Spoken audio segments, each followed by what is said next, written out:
បងប្អូនប្រហែលជាឃើញខាងក្បាលវីដេអូហើយថាខ្ញុំថ្ងៃហ្នឹងធ្វើមុខម្ហូបអីញ៉ាំបាយចឹងណាបងប្អូនសួស្តីបងប្អូនទាំងអស់គ្នា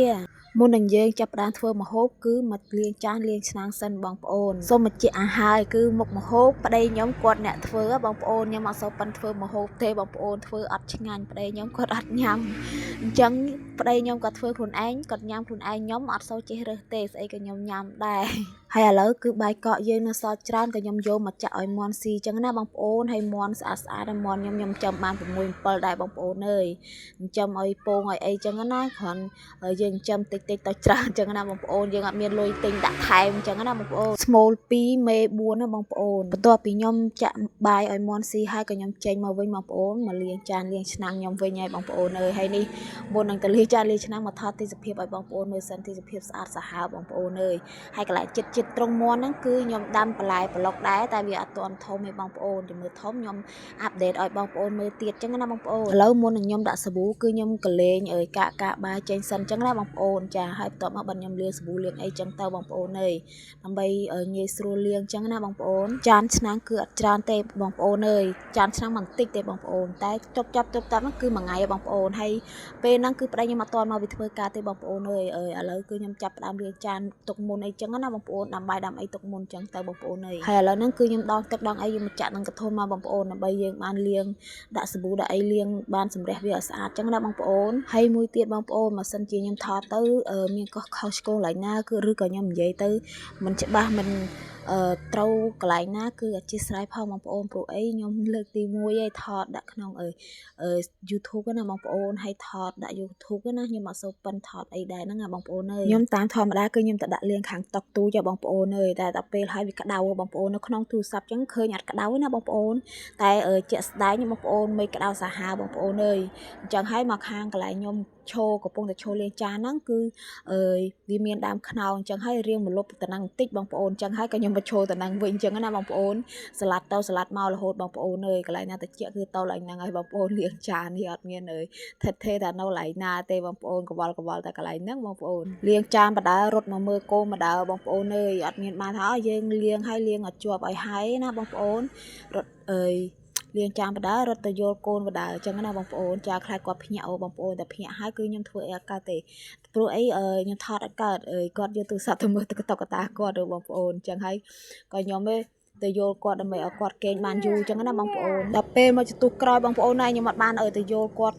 ងើបមកអត់ដែលនេះឥឡូវមកយកកៅអៅឲ្យខ្ញុំឆ្លៀកគេចង់ឆ្លៀកកៅអៅប៉ារ៉ាបងប្អូនអើយមកឈោតែញឲ្យខ្ញុំឆ្លៀកនៅនឹងឯងហើយខ្ញុំថាមកលាងចានសិនចាំហើយចាំមកឆ្លៀកឲ្យអញ្ចឹងណាបងប្អូនចាបងប្អូនឃើញវីដេអូមើលទៅថា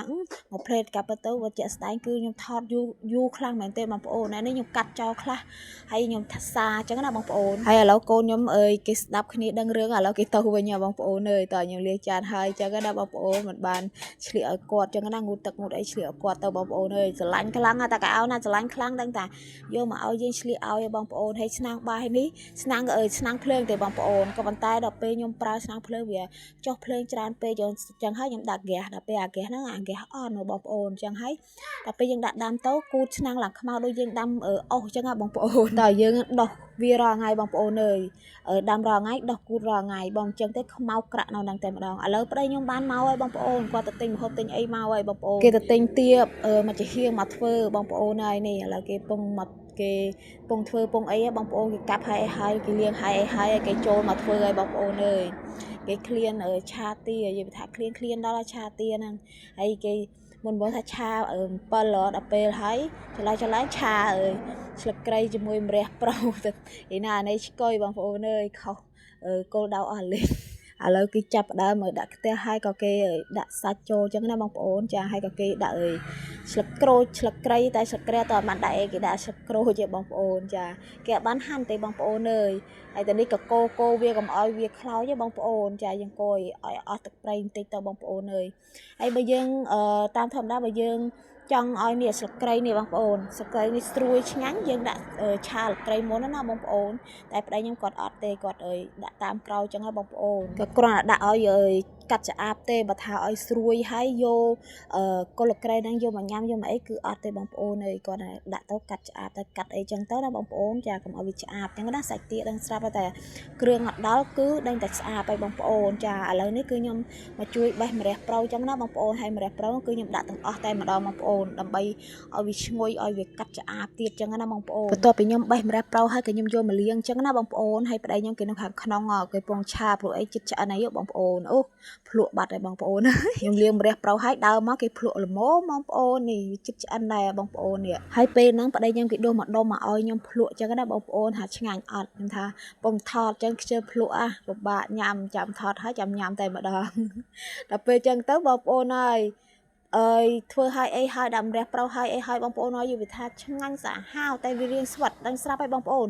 សាច់ទាគឺស្វិតហើយបងប្អូនហើយខ្ញុំថ្មិញប្រហោងទាំងអស់ដល់ពេលចឹងទៅវាយ៉ាប់បងប្អូន